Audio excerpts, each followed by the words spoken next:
YBS စီးဖို့ YGN ကို app ထဲမှာဘာလုပ်လို့ရလဲ YBS စီးရင်မှတ်တိုင်တိပြီးသားလူတွေလမ်းကြောင်းကျွမ်းတဲ့လူတွေအတွက်လူအကျက်ကားချက်နဲ့ကိုစင်းရမယ့်မှတ်တိုင်ရောက်ခန့်နီးပြီလားမှတ်တိုင်ကြော်ရပြီလားဆိုပြီးတော့အပြင်ဘက်ကိုလန်းကြည့်နေရတာလေကားစီးရအထက်နှဆပိုပင်ပန်းနေလို့ခံစားရတယ်အဲ့တော့ကားပေါ်မတက်ခင် YGN ကိုရဲ့ဝင်ခလုတ်လေးတစ်ချက်နှိပ်ထားလိုက်ရုံနဲ့မှတ်ချက်အေးဆေးစီးလို့ရမယ်အလန်း system လေးထည့်ထားပြီးပါတယ်ကိုတွားနေကြနေရာတွေကိုမှတ်ထားလိုက်ပြီးတော့နောက်ပိုင်းမှာခလုတ်တစ်ချက်နှိပ်ရုံပဲဆိုတော့ YBS စီးတက်ပြီးသားလူတွေစီးနေကြလူတွေအတွက်ဒီ feature လေးကလွယ်လွယ်ကူကူမြန်ဆန်နဲ့အသုံးဝင်စေပါတယ်ပြီးတော့ YBS ကတ်ထဲမှာပတ်စံဘလောက်ကျန်လဲဆိုတာကိုလည်းဖုန်းနဲ့တခါတည်းစစ်လို့ရတယ်အဲ့ဒါလေးကိုဗီဒီယိုရဲ့နောက်ဆုံးမှာဘယ်လိုဆက်ရမလဲဆိုတာတေချာလေးပြပြထားပါမယ်ခုတော့လမ်းကြောင်းမကျွမ်းလို့ဘယ်ကားစီးရမှန်းမသိဘူးဆိုတဲ့လူတွေအတွက်လည်းလမ်းကြောင်းရှာနီး၃မျိုးတောင်ပါတာဆိုတော့ကိုနဲ့အဆင်ပြေတဲ့နီးလန်းကိုရွေးပြီးတော့သုံးလို့ရပါတယ်မှတ်တိုင်တိပြီးသားလူတွေအတွက်ကိုစတက်မဲ့မှတ်တိုင်ကိုစင်းမဲ့မှတ်တိုင်တွေကိုရိုက်ပြီးတော့ရှာလိုက်ရုံပါပဲ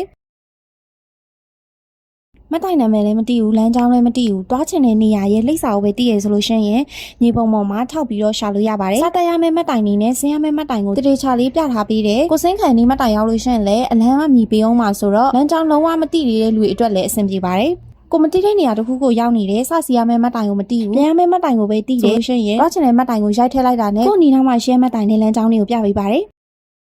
favorite ထဲမှာဆိုလို့ရှိရင်လည်းကိုတွားနေကြနေရာတွေကိုမှတ်ထားပြီးတော့နောက်ပိုင်းရောက်လို့ရှိရင်မှတ်တိုင်နာမည်တွေဘာမှရိုက်စရာမလိုပဲနဲ့လွယ်လွယ်ကူကူမြန်ဆန်သုံးလို့ရပါတယ်အရင်ကဆိုရင် YBS ကတ်ထဲမှာလက်ကျန်ငွေဘယ်လောက်ကျန်လဲဆိုတာကိုကားပေါ်အဆက်မှာကတ်ကြည့်မှပဲသိနိုင်တာပေါ့နော်အခုဆိုလို့ရှိရင် YGN ကို app ထဲမှာ NFC ကိုဖွင့်ဖုန်းနောက်ကျောမှာကိုယ့်ရဲ့ YBS ကတ်ကိုကတ်ပေးလိုက်ရုံနဲ့လက်ကျန်ငွေဘယ်လောက်ကျန်လဲဆိုတာကိုချက်ချင်းစစ်လို့ရပါတယ် YBS စီရတာပို့လွယ်စီမယ် YGN ကိုရဲ့တခြားလောက်ဆောင်ချက်တွေကိုလည်းဗီဒီယိုတွေနဲ့တေချာလေးရှင်းပြထားပါတယ်အသေးစိတ်ကိုအကောင့်ထဲမှာဝင်လေ့လာလို့ရပါတယ်ရှင်